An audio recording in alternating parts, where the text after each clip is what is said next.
We are now joined by the winner of today's Wurth 400 presented by LIQUI MOLY at Texas Motor Speedway and driver of the number 9 Hendrick Motorsports Chevrolet, Chase Elliott. Chase, obviously, it's your second win of the season. You become the second driver to notch multiple wins throughout this year, and this is also the first time in your career that you've notched multiple wins in the first 11 races of the season. So just speak on ultimately what led to what has led to today's success, and also just what you found over this first portion of the year to start off on such a high note.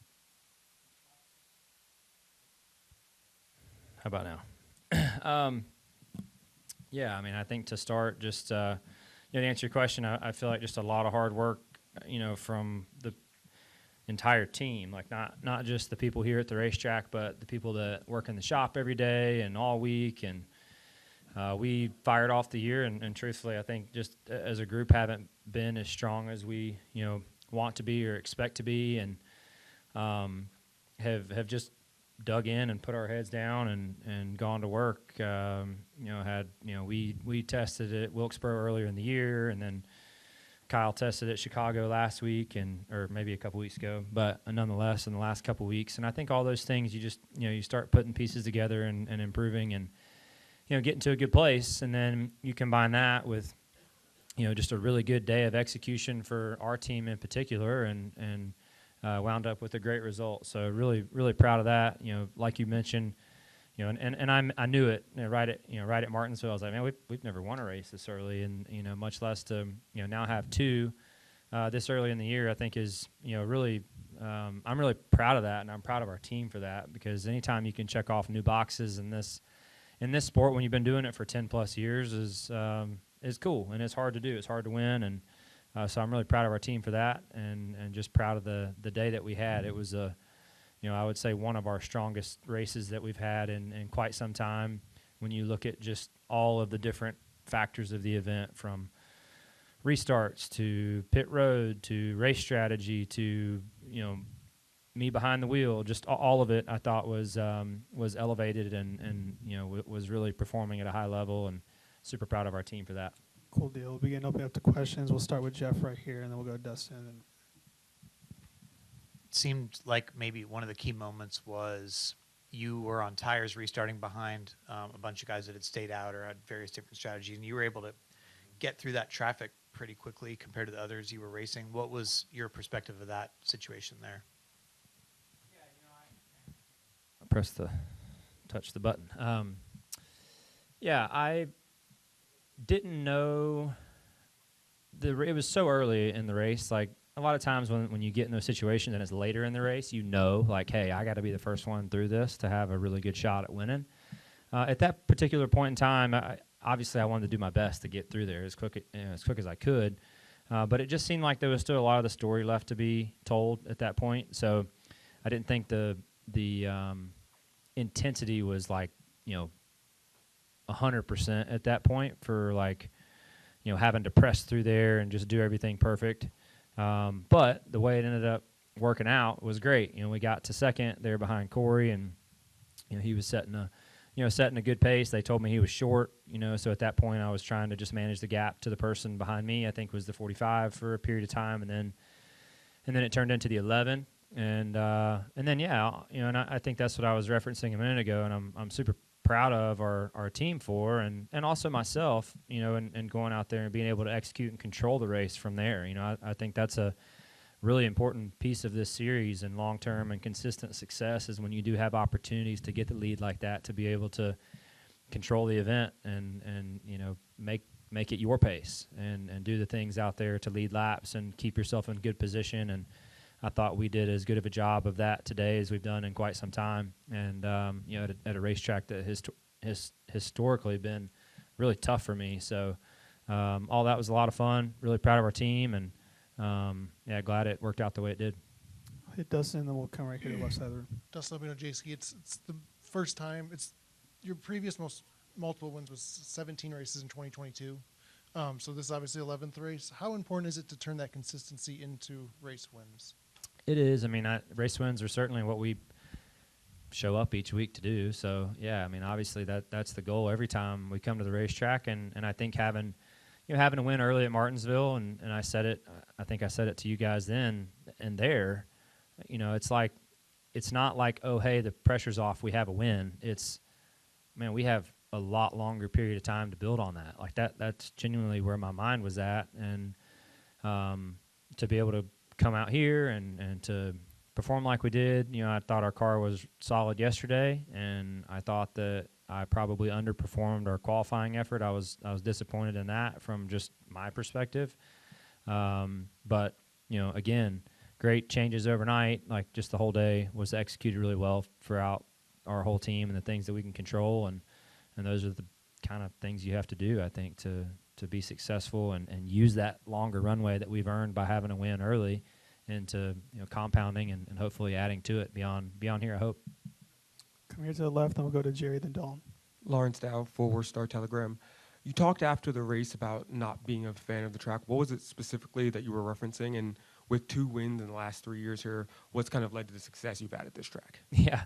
Alan came on the radio and said, 2-time Texas winner, and I was thought, man, I'll be damned. I'd have never thought. But, yeah, I've trashed this place for years, and I didn't like the what they did to the racetrack in reconfiguring turns 1 and 2, and it was so fun for me, like it, and obviously there's some selfish opinion in that too, because I thought it was a really strong track, and then it turned into not a strong track at all, and those things combined, I think, just kind of put a bad taste in my mouth. But certainly it's when you run better, it grows on you a little here and there, and I think that the fan reception over the last couple of years has been really strong. I think the energy's been really good out here, having one race and whatnot. And yeah, for as hard of a time as I've given it, for some reason it likes me, and it loved me back. And I didn't like it, but it liked me, and so I'm learning to come around a little bit. But I wish it would share some of that love with some other tracks on the schedule that I want to like. But no, it's one of those things that it's so hard to win in this series, and it's so hard to have success. And anytime, wherever you go on the schedule, no matter what it is or where it is, to be able to compete at a high level, I think is a really difficult thing to do and something to be proud of. And again, I think the crowd reception today and ended up being a good race. All those things I think help make my opinion better and enjoy coming out here. And I hope that everybody had a good time, because it seemed like it was a good race. They got a late caution and all the excitement that you hope for when you watch a race from home or in person. So appreciate all the folks making it fun for me. Stay here in the center. Hey Chase, so there were multiple issues on pit road, but later in the broadcast they talked about how your pit crew pulled off 3 of the best stops for your season. So talk to me about the importance of your pit crew and the success they had today and how it helped you to victory. Yeah, man, they were phenomenal. But the thing of it is they've been really good for years. The truth of the matter is I haven't done a good enough job to put them in a position to have their talents on display all the time. So when you look at that and you're leading the race and you're coming down pit road and you're leading under green or coming down for that last pit stop, and you have the lead, you have eyes on, you have cameras on, right? And you talk about it. And so they get that recognition that they deserve in those moments. But again, the truth of the matter is they've been like this for a long time. I've had the privilege of seeing it and working with them, and they've kept us in races that we didn't deserve to be in. Large in part to a poor job on my behalf, and they deserve a lot of credit for keeping us in the game. But today, they answered when we called. We had a great opportunity.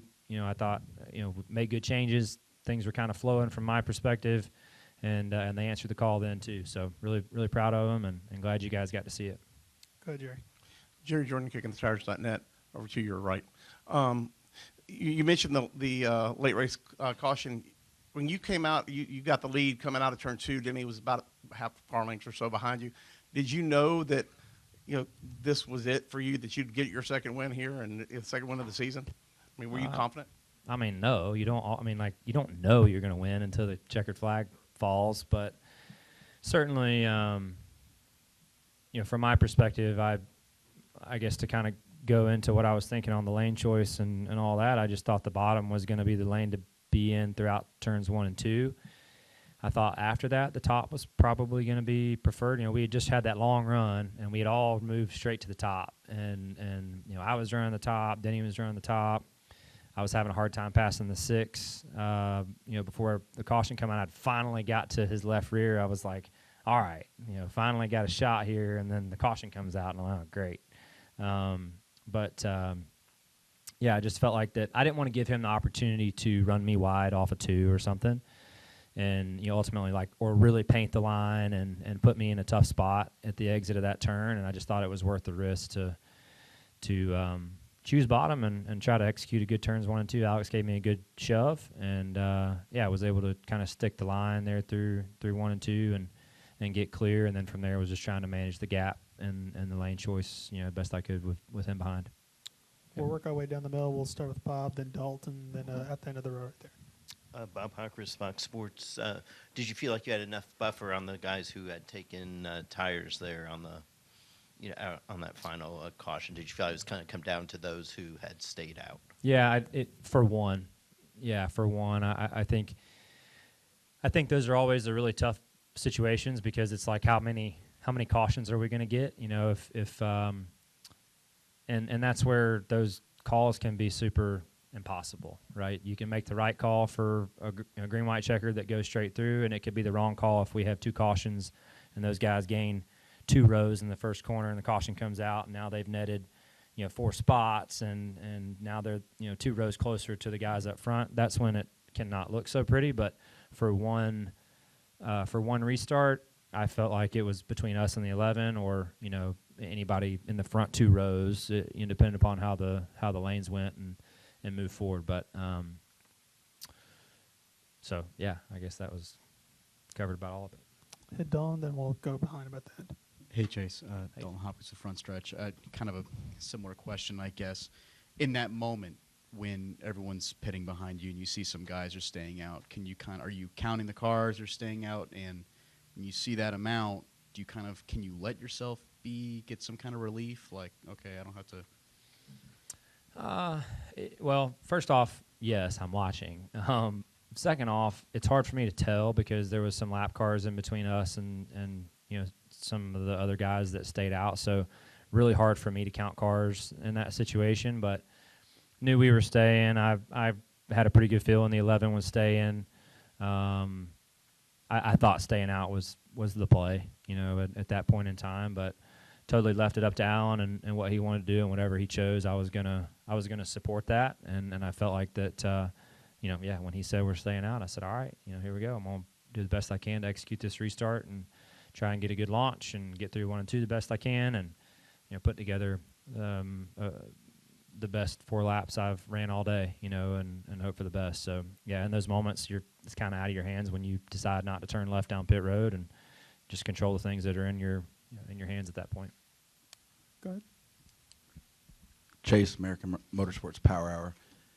You won here with Hooters, kind of did a Polish victory lap, special celebration. Carson did one last weekend. Can you walk us through what it means to get one with Prime right before we're going back into their season, your partnerships and what that is with them? Yeah, really cool that, I was thinking about that after the race, and which, they chose the races they chose because it is right before they get their broadcast back. But certainly in those moments, it's like, man, when you perform well, that worked out really well, and great timing for them. I thought they did a really good job covering our races last year, and I heard nothing but really good things about it. And I know we have some great broadcast partners for sure, but from my perspective, obviously being a little closer to home with Prime, certainly proud to get them a win. I guess that's our first win together. Yeah, so that's really cool, and great timing, and we're happy to have them back in Charlotte. Here in a couple weeks. So I have no doubts they'll be bringing their A game and put on some good broadcasts again. Any other questions for Chase today? Oh, we'll go one final one from Sarah over here.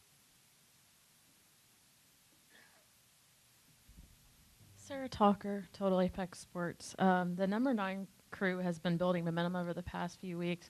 How much of today's win reflects the progress you've seen behind the scenes?